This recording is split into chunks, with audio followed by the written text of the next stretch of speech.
নমস্কার বন্ধুরা, আমাদের ভিয়েতনাম ভ্রমণ সিরিজের এপিসোড 5-এ আপনাদের স্বাগত। হোয়াইয়ানের রঙিন সন্ধ্যা পেরিয়ে আজ আমরা চলেছি ডিজনিল্যান্ড অফ ভিয়েতনাম বানা হিলসে। সকালের দানাং অন্যরকম সুন্দর, একদিকে মেঘে ঢাকা পাহাড়ের সারি আর অন্যদিকে বিস্তীর্ণ সমুদ্র। ট্যুর বাসে আমরা রওনা দিলাম বানা হিলসের উদ্দেশ্যে। আমি যাব না, বাবাকে বলে দিয়েছি। তো তুমি কোথায় থাকবে? আমি আর বাবা বসে থাকবো এখানে গাড়িতে। পাহাড়ি রাস্তা ধরে যেতে যেতে প্রায় 1 ঘন্টার মধ্যেই পৌঁছে গেলাম বানা হিলসে। এন্ট্রি গেটে পৌঁছেই বোঝা যাচ্ছিল যে এটা ভিয়েতনামের একটা ভীষণ জনপ্রিয় অ্যাট্রাকশন। চারিদিকে বিভিন্ন দেশ থেকে আসা পর্যটকদের ভিড়। সুন্দর ল্যান্ডস্কেপ আর পাহাড়ি পরিবেশ আমাদের এক্সাইটমেন্ট আরো বাড়িয়ে দিচ্ছিল। টিকিট ভেরিফিকেশনের পর আমরা এগিয়ে চললাম কেবল কার স্টেশনের দিকে। সবার আগে আমরা চলে যাব ফ্রেঞ্চ ভিলেজে। নিচে দেখা যাচ্ছিল আঁকাবাঁকা নদী আর সবুজ জঙ্গল, কিন্তু কিছুক্ষণ পরেই চারপাশে নেমে এলো ঘন কুয়াশা। বানা হিলসের টিকিট আপনারা সানওয়ার্ল্ড বানা হিলসের নিজস্ব ওয়েবসাইট বা অনলাইন ওয়েবসাইট যেরকম ক্লুক, এখান থেকে আগেই বুক করে নিতে পারেন। এন্ট্রি টিকিটের সাথে দানাংয়ের হোটেলের থেকে pick up and drop services, lunch এবং অ্যালপাইন কোস্টারের টিকিট, এসব বিভিন্ন অপশানসও পাওয়া যায়। পছন্দ মতন চেক করে নেবেন। প্রায় 8 ঘন্টার এই কেবল কার রাইডটা বিশ্বের দীর্ঘতম নন স্টপ সিঙ্গেল ট্র্যাক কেবল কার হিসেবে গিনেস বুক ওয়ার্ল্ড রেকর্ডসে স্থান পেয়েছে। কেবল কার থেকে নেমে আমরা পৌঁছে গেলাম লুনার ক্যাসেল বা মুন ক্যাসেলে। 4D শো দেখতে আমরা গেছিলাম মুন জাংশন থিয়েটারে। কখনো হাওয়ার ঝাপটা, কখনো জলের স্প্রে শোটাকে রিয়ালিস্টিক করে তুলেছিল। লুনার ক্যাসেল পুরোটাই একটা রূপকথার রাজপ্রাসাদের মতন সুন্দর। আমাদের নেক্সট ডেস্টিনেশনে যাওয়ার জন্য আমরা চড়ে বসলাম ফার্নিকুলার ট্রেন রাইডে। পাহাড়ের স্টিপ স্লোপে যাতায়াত করার জন্য এই ফার্নিকুলার রেলওয়েটা ডিজাইন করা হয়েছিল।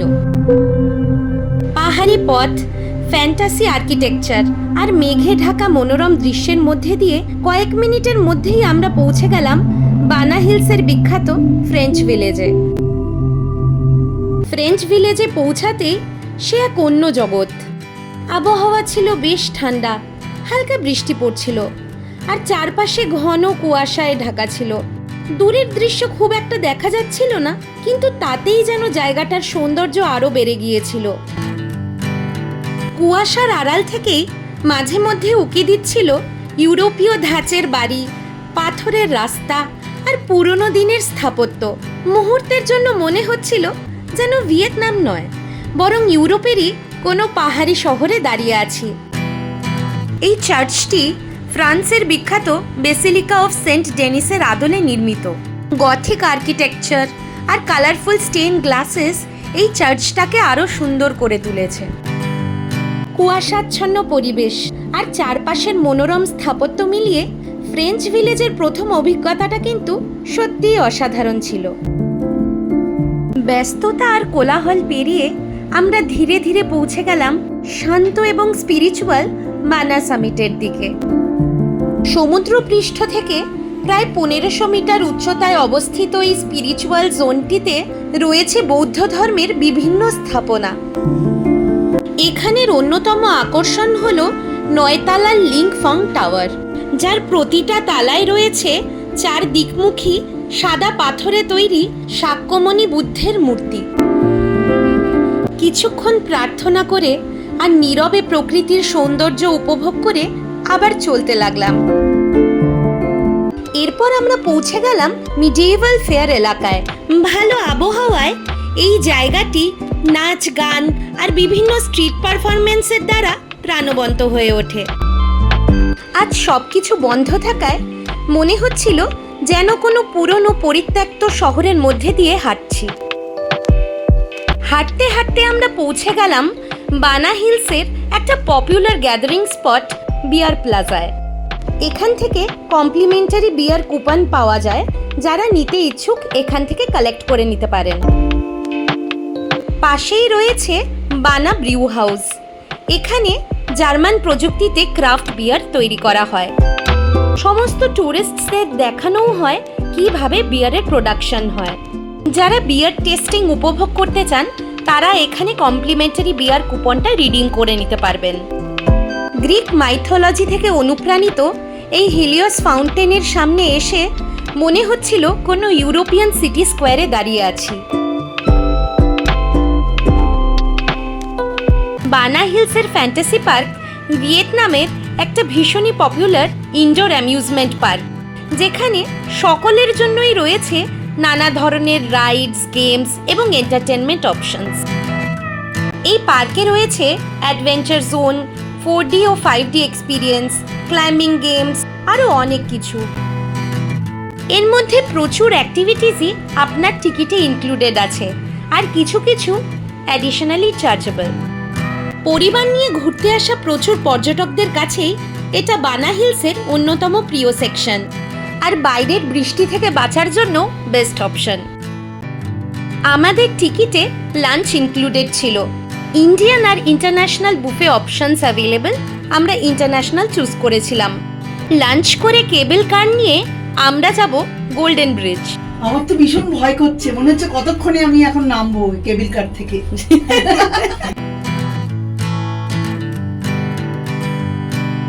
গোল্ডেন ব্রিজ পৌঁছে আমরা একটু হতাশই হয়েছিলাম, কারণ পুরো ব্রিজটাই ঘন মেঘ আর কুয়াশায় প্রায় ঢেকেছিল। তবুও আমরা অপেক্ষা করতে লাগলাম।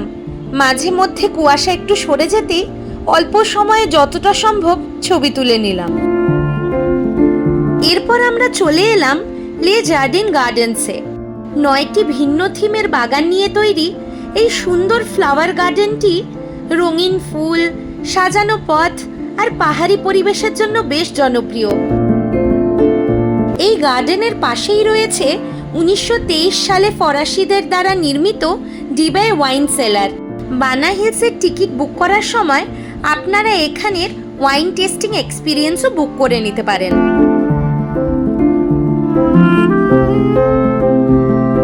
এবার চলুন ঘুরে নিই লিন উন পাগোডা। পাহাড়ের চূড়ায় অবস্থিত এই শান্ত বৌদ্ধ মন্দির প্রাঙ্গণে রয়েছে 27 মিটার উঁচু সাদা বুদ্ধ মূর্তি। দেখতে দেখতে দানাং শহরে ফেরার সময় এসে গেল। আরও একবার মেঘে ঢাকা পাহাড়গুলোর দিকে তাকিয়ে আমরা পৌঁছে গেলাম পাহাড়ের নিচে বেস স্টেশনে। দানাংয়ে ফিরে আমাদের হাতে অনেকটাই ফ্রি টাইম ছিল, তাই আমরা শহরের অন্যতম বিখ্যাত ধর্মীয় ও দর্শনীয় স্থান লিনুন পাগোডায় চলে এলাম। বেশিরভাগ পর্যটকরাই মার্বেল মাউন্টেনের সাথে এই পাগোডা ঘুরে দেখে। মন্দির প্রাঙ্গণে পা রাখতেই চারপাশের কোলাহল মুহূর্তের মধ্যে মিলিয়ে গেল।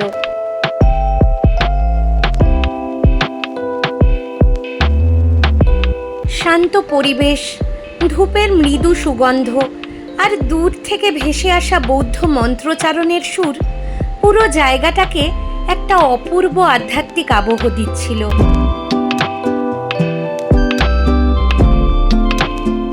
এই মন্দির প্রাঙ্গণের প্রধান আকর্ষণ হলো লেডি বুদ্ধা বা গুয়ানিনের বিশাল সাদা মূর্তি, যার উচ্চতা প্রায় 67 মিটার। এটি ভিয়েতনামের অন্যতম উঁচু বুদ্ধ মূর্তিগুলোর একটি বলে পরিচিত। স্থানীয়দের বিশ্বাস, লেডি বুদ্ধা সমুদ্রের দিকে মুখ করে দাঁড়িয়ে দানাং শহর এবং মৎস্যজীবীদের রক্ষা করেন। এই শান্ত পরিবেশে কিছুক্ষণ প্রার্থনা করে আবার ফিরে যাব আমাদের হোটেলে। দানাঙ্গে এটাই আমাদের শেষ রাত। কাল আমরা উড়ে যাব হানয়তে। তো বন্ধুরা, এখানেই আমরা আমাদের ভিডিওটা শেষ করছি। ভিডিওটা যদি ভালো লেগে থাকে তাহলে অবশ্যই একটা লাইক করে দেবেন, আর আপনাদের কোন জায়গাটা সব থেকে ভালো লেগেছে সেটা কমেন্ট করে জানাতে ভুলবেন না। আর যদি চ্যানেলটাকে এখনো সাবস্ক্রাইব না করে থাকেন তাহলে অবশ্যই সাবস্ক্রাইব করে বেল আইকনটা চাপতে ভুলবেন না। আর এই ভিডিওটা বন্ধু ও পরিবারের সাথে শেয়ার করতেও ভুলবেন না কিন্তু। ভিয়েতনাম সিরিজের শেষ পর্বে আমরা আবার ফিরে যাব হানয় শহরে, তাই পরের এপিসোডটাও অবশ্যই দেখবেন। ততক্ষণ পর্যন্ত ভালো থাকবেন, সুস্থ থাকবেন আর আমাদের সাথে থাকবেন।